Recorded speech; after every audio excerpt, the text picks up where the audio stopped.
Assalamualaikum warahmatullahi wabarakatuh. Ma'asyiral muslimin rahimakumullah. Suatu hari dalam sebuah majelis ilmi, dalam forum ilmu, Imam Al-Ghazali melontarkan 6 pertanyaan terhadap murid-muridnya yang berada di hadapannya dalam sebuah forum majelis ilmi. 6 pertanyaan itu sungguh sangat sederhana, akan tetapi memerlukan jawaban dan makna yang luar biasa. Pertanyaan pertama yaitu, anak-anakku, murid-muridku, di dunia ini apa sesuatu yang paling dekat di antara kita? Beberapa murid-muridnya menjawab bahwa yang paling dekat dengan kita adalah bapak, ibu, orang tua, sahabat, keluarga. Tapi kata Imam Al-Ghazali, bukan itu jawabannya. Sesuatu di dunia ini yang paling dekat dengan kita adalah al-maut atau kematian. Kematian tidak bisa ditunda, kematian juga tidak bisa didahulukan. Kematian adalah hak prerogatif Allah Subhanahu wa taala dan Allah yang akan menentukan. Idza jaa ajaluhum la yastakhiruna sa'atan wa la yastaqdimun. Ma'asyiral muslimin rahimakumullah. Pertanyaan yang kedua adalah, anak-anakku, apa sesuatu di dunia ini yang paling jauh dari diri kita? Beberapa murid-muridnya ada yang menjawab bahwa sesuatu yang paling jauh dari kita adalah matahari, planet, asteroid, galaksi, dan lain sebagainya. Tapi kata Imam Al-Ghazali, sesuatu yang paling jauh dari kita adalah masa lalu. Kemarin, minggu lalu, tahun yang lalu, kita beraktivitas, kita juga menghadapi beberapa peristiwa. Tapi hari ini aktivitas dan peristiwa yang telah kita lalui tidak bisa sampai pada hari ini, dan entah kemana kita akan menemukannya. Makanya dalam sebuah hadis marfu disebutkan, man kana yaumuhu khairan min amsihi fahuwa rabihun. Barang siapa yang pada hari ini lebih baik daripada hari kemarin, maka termasuk orang yang beruntung. Pertanyaan ketiga, kata Imam Al-Ghazali, anak-anakku, di dunia ini, di sekeliling kita, apa sesuatu yang paling besar? Mereka pun menjawab bahwa sesuatu yang paling besar adalah bumi, gunung, dan lain sebagainya.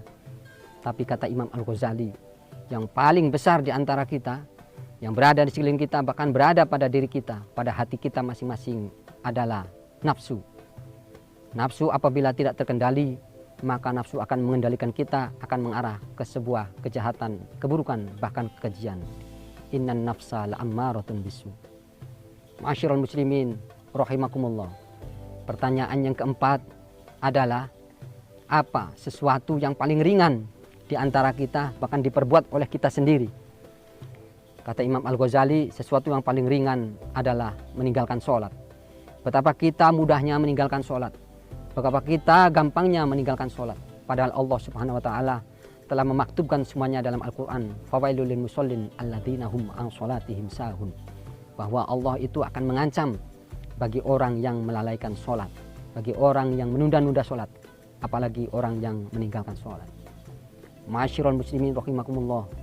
Pertanyaan yang berikutnya, pertanyaan kelima dari Imam Al-Ghazali, apa sesuatu yang berada di sekeliling kita, bahkan yang berada dalam diri kita, yang paling berat? Mereka menjawab yang paling berat adalah besi, baja, bahkan ada yang menjawab gunung. Tapi kata Imam Al-Ghazali, yang paling berat di antara kita adalah menanggung amanah. Kita menjadi presiden, menjadi pemimpin, menjadi camat, menjadi kubu, kepala desa, bahkan menjadi kepala keluarga. Maka itu merupakan amanah yang luar biasa dan amanat itu harus disampaikan. Kullukum ra'in wa kullukum mas'ulun an ra'iyatihi. Kalian semua adalah pemimpin dan kelak kepemimpinan kalian akan diminta pertanggungjawabannya di hadapan Allah Subhanahu wa taala.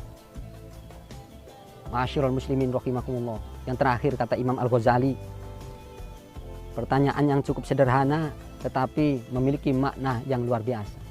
Apa di dunia ini yang paling tajam di antara kita? Di dunia ini, murid-muridnya menjawab bahwa yang paling tajam di dunia ini, ada yang menjawab pedang, pisau, dan lain sebagainya. Akan tetapi kata Imam Al-Ghazali, yang paling tajam yaitu adalah lisan kita, lidah kita. Betapa kita berkata, berucap, tidak disangka ternyata menyakitkan orang lain, menyakiti hati saudara-saudara kita. Oleh karena itu, salamatul insan fi hifdzil lisan. Keselamatan manusia itu tergantung bagaimana dia menjaga lisannya. Man kana yu'minu billahi wal yaumil akhir falyaqul khairan aw liyasmut. Apabila Anda semua beriman kepada Allah dan hari akhir, maka hendaklah berkata dengan baik atau diam. Dianggap lebih baik daripada berkata kemudian menyakiti orang lain.